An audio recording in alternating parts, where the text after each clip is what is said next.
ओम श्री गुरुभ्यो नमः। वेदांत गुरु जी चैनल में आप सभी का स्वागत है। पतंजलि योग सूत्र के दूसरे पाद में यानी साधन पाद में हम डिस्कस कर रहे हैं साधना यानी अष्टांग योग साधना। तो ये अष्टांग योग साधना कितने हैं और उसके कितने अंग हैं? अष्ट यानी 8 अंग हैं। यम, नियम, आसन, प्राणायाम, प्रत्याहार, धारणा, ध्यान, समाधि। तो ये 8 अंग हैं और उसके बारे में हम ऑलरेडी डिस्कस कर चुके हैं। लेकिन अब जो टॉपिक हम डिस्कस कर रहे हैं कि इन 8 अंगों का साधना अगर हम प्रैक्टिस करते हैं तो उसके क्या फलम प्राप्त होते हैं, उसका क्या बेनिफिट है। जब कभी कोई कहता है कि आप ये साधना करो, इसका आपको अच्छा फल मिलेगा, तो आपका क्वेश्चन यही होगा कि ठीक है, मैं साधना करता हूं, लेकिन उसका फलम मुझे क्या मिलेगा। तो यहाँ पर हम डिस्कस कर रहे हैं इन 8 साधनाओं के फलम के बारे में कि उसका क्या इम्पैक्ट होता है हमारे जीवन में और हमारी साधनाओं में, हमारे आध्यात्मिक प्रगति में इसका क्या इम्पैक्ट होता है। तो इसके पहले हम ऑलरेडी डिस्कस कर चुके हैं यम के बारे में, और उसमें कितने अंग हैं? 5 अंग हैं। और आज हम डिस्कस करेंगे नियम के बारे में, और नियम में कितने अंग हैं? 5 अंग हैं। तो उसके बारे में हम आने वाले सेशंस में डिस्कस करेंगे कि नियम के जो 5 अंग हैं उनके क्या क्या बेनिफिट्स हैं। और नियम के ये 5 अंग कौन कौन से हैं? शौच, संतोष, तप, स्वाध्याय, ईश्वर प्रणिधानम या सरेंडरिंग टू ईश्वर, शरणागति। So let us start today's session with prayer. Om Sahana Bhavatu Sahanau Bhunaktu Sah Viryam Karvavahai Tejasvinavadhitamastu ma Vidvishavahai. Om Shanti Shanti Shanti. Yogena Chittasya Padena Vacham Malam Sharirasya Cha Vaidyakena योपाकरोतं प्रवरं मुनीनां पतंजलिं प्रांजलिरानतोस्मि। चलिए हम सूत्र 40 भी chant कर लेते हैं। शौचात् स्वांग जुगुप्सा परैर संसर्गः, शौचात् स्वांग जुगुप्सा परैर संसर्गः, शौचात् स्वांग जुगुप्सा परैहि असंसर्गः। अब इसके शब्दार्थ को देख लेते हैं। शौचात यानी शौच के पालन करने से, स्वांग जुगुप्सा, स्वांग यानी स्व अंग, स्वस्य अंग, अपने खुद के जो अंग है, हमारी जो बॉडी है, बॉडी के जो पार्ट्स है उनके प्रति जुगुप्सा डेवलप होती है। एक घृणा, घृणा is not the correct word, correct translation, but मगर बाद में हम इसके भाव को समझने का प्रयास करेंगे कि जुगुप्सा का भाव कैसा होता है, अर्थ क्या है। परैहि असंसर्गः, दूसरों से संसर्ग यानी फिजिकल कांटेक्ट न करने की इच्छा उत्पन्न होती है। शौच का अगर आप पालन करते हो तो अपने अंगों के प्रति आपको जुगुप्सा यानी एक एवर्जन होता है, और उसी के साथ में दूसरे बॉडी के प्रति भी, दूसरे लोगों के शरीर के प्रति भी एवर्जन होता है। और इसलिए इन शॉर्ट आपके अंदर शरीर के प्रति, इस शरीर को लेकर के एक वैराग्यम डेवलप हो जाता है। So let us understand in detail now. तो इस सूत्र में यानी साधन पाद के 40वें सूत्र में बाह्य शौच के बारे में बताया गया है। बाह्य शौच का फलम क्या है, उसका क्या इम्पैक्ट होता है हमारे जीवन में। और अगले सूत्र में यानी 2.41 यानी साधन पाद के 41वें सूत्र में बताया गया है आंतर शौच के बारे में। हमारा इनर प्यूरिफिकेशन यानी मेंटल प्यूरिफिकेशन के बारे में बताया कि जब हमारा माइंड प्यूरिफाई होता है तो उसका क्या परिणाम होता है, उसका क्या इम्पैक्ट होता है हमारी आध्यात्मिक प्रगति में। तो इस शरीर से हम सभी पूरी तरह से अटैच हैं, अपने शरीर से भी और अपनों के शरीर से भी। और इतना ही नहीं, हम इसको इतना पैम्पर करते हैं, इतनी ब्लैक मार्केट वैल्यू देते हैं, और इसीलिए जो फूड इंडस्ट्री है और जो ब्यूटी पार्लर की इंडस्ट्री है वो बहुत ज़्यादा फ्लरिश कर रही है आज दुनिया में, क्योंकि हमारा पूरा फोकस जो है इस शरीर के प्रति, इस शरीर को कंफर्ट देने के प्रति है। लेकिन जब आप शौच का पालन करते हैं तो स्वांग जुगुप्सा यानी अपने ही अंगों के प्रति एक एवर्जन या घृणा जैसा भाव पैदा होता है, क्योंकि जब आपको ये समझ में आता है कि ये शरीर हम कितना भी धो ले, कितना भी साफ कर ले, मगर फिर भी वो मैला रहता है और साफ करने के तुरंत बाद भी वो मैला होना शुरू हो जाता है। और इस तरह से जब आप इस बात को अच्छी तरह से समझ लेते हैं और इस शौचम में आप पूरी तरह से स्टैब्लिश हो जाते हैं, तो आपके शौचम में स्टैब्लिश होने की वजह से ये घृणा जैसा भाव आपके अंदर डेवलप होता है, और जिसकी वजह से आपके अंदर इस शरीर के प्रति, जिसके प्रति आपका सबसे ज्यादा अटैचमेंट है, उसके प्रति वैराग्यम डेवलप होता है, जो कि आपकी आध्यात्मिक साधना में बहुत ही इंपॉर्टेंट है। इट साउंड्स वेरी ऑड कि हम अपने ही शरीर से घृणा क्यों करें। जुगुप्सा क्या है, इसको समझने के लिए, इस शब्द को समझने के लिए इसके भाव को समझना बहुत जरूरी है। ये शब्दार्थ में हम कह देते हैं घृणा है, लेकिन इसके भाव को समझना बहुत जरूरी है। इट्स नॉट एग्जैक्टली घृणा, बट घृणा जैसी भावना है।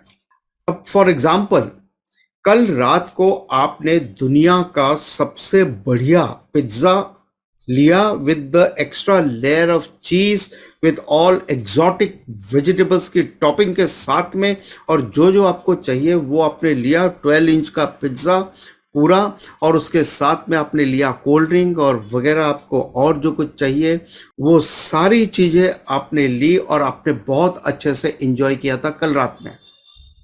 बहुत ही सुंदर तरीके से आपके सामने वो प्रेजेंट किया गया था, and then you ate with the sauces or without the sauces, doesn't matter, but you enjoyed it. Now today morning, wahi pizza came out in a different form. आपके मुंह से वो अंदर गया, जो एग्जिट उसने किया उसका फॉर्म बिल्कुल अलग था। अब मैं अगर आपसे कहूं कि आप उसको देखो या इमेजिन करो कि आप उसको देख रहे हो, तो कैसा भाव आपके अंदर डेवलप होगा? दैट इज कॉल्ड जुगुप्सा। और विजुगुप्सा उसका भी एक एडवांस लेवल है। सो जुगुप्सा यानी वो हेट्रेड, जब आप उस गंदगी को, उस मलम को आप देखते हो, दैट इज जुगुप्सा। इस घृणा वाले भाव को कहते हैं जुगुप्सा। मगर मजे की बात यह है कि जो पिज्जा कल आपने खाया, जो इडली सांभर आपने खाए, जो चाय कॉफी आपने ली या कोल्ड ड्रिंक लिया, कोई भी ड्रिंक लिया है, वो सब मिलजुल करके एक पोर्शन उसका बाहर निकल गया, लेकिन उसका जो दूसरा पोर्शन है वो ये फूड शीथ यानी अन्नमय कोशा के रूप में बदल गया, इस शरीर के रूप में बदल गया। रॉ मटेरियल एक ही है दोनों के लिए, एक गार्बेज के रूप में, मल के रूप में बाहर निकल गया, और दूसरा इस शरीर के रूप में बढ़ गया। सेम प्रोडक्ट है, सेम रॉ मटेरियल से ये दो आउटपुट है। तो आप इमेजिन करो कि ये दोनों सगे भाई हैं।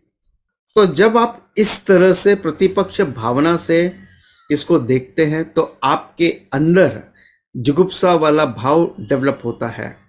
और जितना भी आप अपने बॉडी को, देह को साफ कर ले, गर्मियों में तो ऐसा होता है कि जैसे ही आप बाथरूम से नहा धो के बाहर निकले और फिर पसीना आना शुरू हो जाता है, या किसी को, या ठंडी में कॉफ हो जाता है वगैरह, तो हमारे अंदर और बाहर हम कितना भी साफ सुथरा रखें वो फिर से मैला हो जाता है, और निरंतर वो मैला होता रहता है। सो ये हमेशा गंदा था, गंदा है, हम उसको थोड़ा बहुत प्रयत्न करते हैं साफ सुथरा रखने की। तो जब हमारा अपना शरीर हम साफ नहीं रख सकते in spite of all our precautions and efforts, तो हम कैसे कह सकते कि दूसरों का शरीर एकदम साफ सुथरा है? Then how can I go and hug and kiss other bodies, and how can I eat other bodies? It's जुगुप्सा। क्योंकि जब आप शौचम में इतना स्टैब्लिश हो गए तो आपको वो डर्ट दिखाई देने लगता है। इनफैक्ट कोविड के बाद में ये बात हमें बहुत अच्छी तरह से समझ में आ गई है। और इतना ही नहीं, मेडिकल साइंटिस्ट ने भी ये बात प्रूव कर दी है कि शारीरिक स्पर्श से कितना संक्रमण फैलता है। किस तरह से कोविड है, स्वाइन फ्लू है, बर्ड फ्लू है वगैरह, ये किस तरह से वायरस से स्प्रेड होते हैं सभी जगह पे, केवल टच से या केवल छींक मात्र से भी, वो हवा के माध्यम से, पानी के माध्यम से, टच के माध्यम से किस तरह से वो फैल रहे हैं, and everything is getting contaminated. So nothing is clean, neither air nor water nor our own body. So हम कैसे खा सकते हैं वो नॉनवेज को भी, जहां पर वो जो जानवर हैं वो गंदगी में रहने वाले हैं और वहां से वो अपना अन्नम ग्रहण करते हैं, यानी बाहर से भी गंदे हैं और अंदर से भी गंदे हैं. हम बाहर से उनको ठीक है अच्छे से साफ करके काट पीट के यूज कर लिया, लेकिन अंदर भी तो वही गंदगी है. ये प्रतिपक्ष भावना है. सो इस प्रतिपक्ष भाव के साथ में जब आप गौर करते हो, अलग अलग एंगल से जब आप वास्तविकता को देखते हैं कि वो कितना गंदा है, यू डेवलप जुगुप्सा टुवर्ड्स अदर बॉडी ऑल्सो. और एक बार जब आपको ये समझ में आ जाता है, then no more shake hands, no more hugs and kisses. और इसीलिए हमारी संस्कृति में हम करते हैं नमन, नमस्कार, यानी अपने ही दो हाथ है, अपने हाथों को जोड़ते हैं. हमारे वायरस हमारे पास, आपके वायरस आपके पास, एक दूसरे में संक्रमण नहीं होना चाहिए. नमस्ते.